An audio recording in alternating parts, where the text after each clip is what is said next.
사무엘하 14장. 수르야의 아들 요압은 왕이 속으로는 압살롬을 걱정하고 있다는 것을 알았다. 그래서 드고아로 사람을 보내어 그곳에 사는 한 지혜로운 여인을 불러 지시했다. 너는 상중인 척하여 검은 옷을 입고 머리를 빗지 말고 사랑하는 사람을 보내고 오랫동안 슬퍼한 사람처럼 보이도록 하여라. 그 다음에 왕께 가서 이렇게 아뢰어라. 그러고 나서 요압은 그 여인이 할 말을 정확히 일러주었다.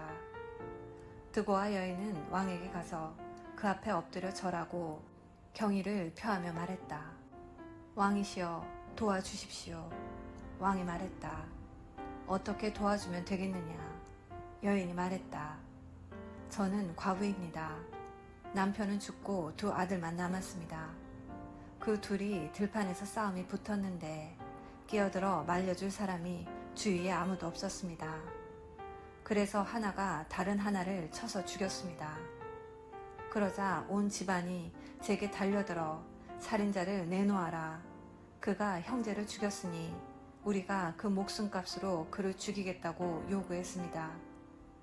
그들은 상속자를 없애 제게 남은 생명의 작은 불씨마저 꺼뜨리려고 합니다. 그렇게 되면 이 땅에 제 남편의 흔적은 아무것도, 그야말로 이름조차도 남지 않게 됩니다. 그래서 이 모든 일로 감히 내 주인이신 왕께 나왔습니다.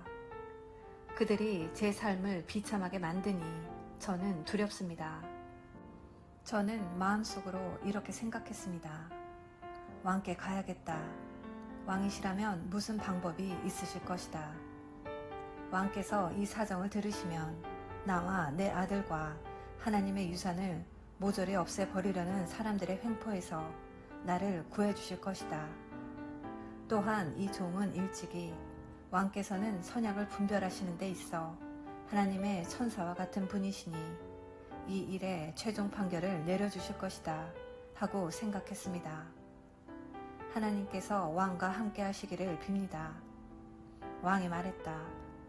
내가 이 일을 처리해 줄 테니 집으로 가 있거라. 드고아 여인이 말했다. 무슨 일이 일어나든지 그 책임은 모두 제가 지겠습니다. 저는 왕과 왕의 명예에 누를 끼치고 싶지 않습니다. 왕이 말을 이었다. 지금까지 너를 괴롭히던 그 사람을 데려오너라. 더 이상 너를 괴롭게 하지 못하도록 내가 조치할 것이다. 여인이 말했다. 왕께서는 하나님의 이름으로 말씀하셔서 자기 멋대로 정의를 실행하겠다는 이자가 제 아들을 죽이는 것은 물론이요. 그 어떤 것도 하지 못하게 해 주십시오. 왕이 말했다. 하나님께서 참으로 살아계심을 두고 맹세한다. 너의 아들의 머리카락 하나도 잃지 않을 것이다. 그러자 여인이 물었다. 내 주인이신 왕께 한 가지만 더 아뢰어도 되겠습니까? 왕이 말했다. 말해보아라.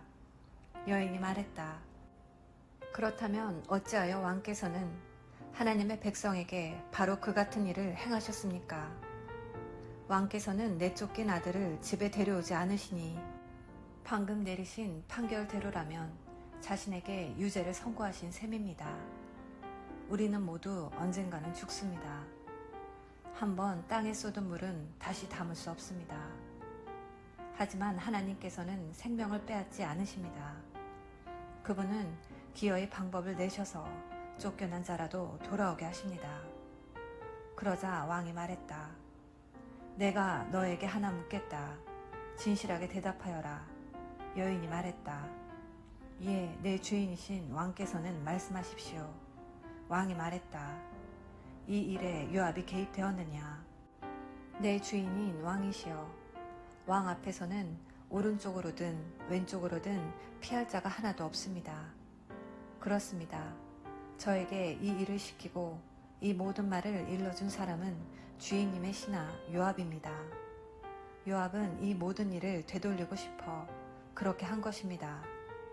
그러나 왕께서는 하나님의 천사처럼 지혜로우시니 이 땅에서 일어난 일들을 어떻게 처리해야 할지 다 아실 것입니다. 왕이 요압에게 말했다. 좋소. 그대의 뜻대로 하겠소. 가서 어린 압살롬을 데려오시오. 요압은 공손히 엎드려 절하며 왕을 축복했다. 왕께서 이 종의 권고를 받아주시니 제가 여전히 왕의 은총과 신임을 얻고 있음을 알겠습니다. 요압은 일어나 그술로 가서 압살롬을 예루살렘으로 데려왔다. 왕이 말했다. 그가 자기 집으로 돌아가도 좋으나 나를 대면해서 볼 수는 없다. 그래서 압살롬은 집으로 돌아갔다.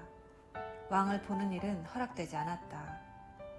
압살롬은 준수한 외모로 인해 온 이스라엘에서 사람들의 입에 수없이 오르내렸다. 그는 머리끝에서 발끝까지 흠이 하나도 없었다.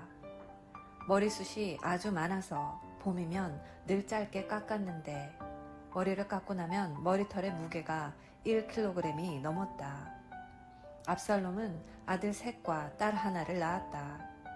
딸은 이름이 다말인데 아름다웠다. 압살롬은 2년 동안 예루살렘에 살았으나 한 번도 왕을 대면하여 보지 못했다. 그는 요압에게 사람을 보내어 왕을 보게 해달라고 요청했지만 요압은 미동도 하지 않았다. 그가 다시 사람을 보냈으나 요압의 태도는 마찬가지였다. 그래서 압살롬은 종들에게 말했다. 잘 들어라. 요압의 밭과 내 밭이 서로 붙어 있는데 그가 거기에 보리 농사를 지어 놓았다. 가서 그 밭에 불을 놓아라. 그래서 압살롬의 종들이 그 밭에 불을 놓았다. 그제야 요압이 움직였다. 그가 압살롬의 집에 와서 말했다. 어찌하여 종들을 시켜 내 밭에 불을 놓았습니까? 압살롬이 대답했다. 들으시오. 나는 당신에게 사람을 보내 이렇게 말했소. 빨리 와주시오. 내가 당신을 왕께 보내 제가 그술에서 돌아온 것이 무슨 소용이 있습니까? 차라리 계속 거기 있는 편이 더 나았겠습니다. 하고 여쭙고 싶소.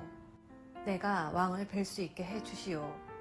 왕이 보시기에 내가 죄가 있다면 나를 죽이셔도 좋소. 요압은 왕에게 가서 사정을 아뢰었다. 압살롬은 그제야 부름을 받았다.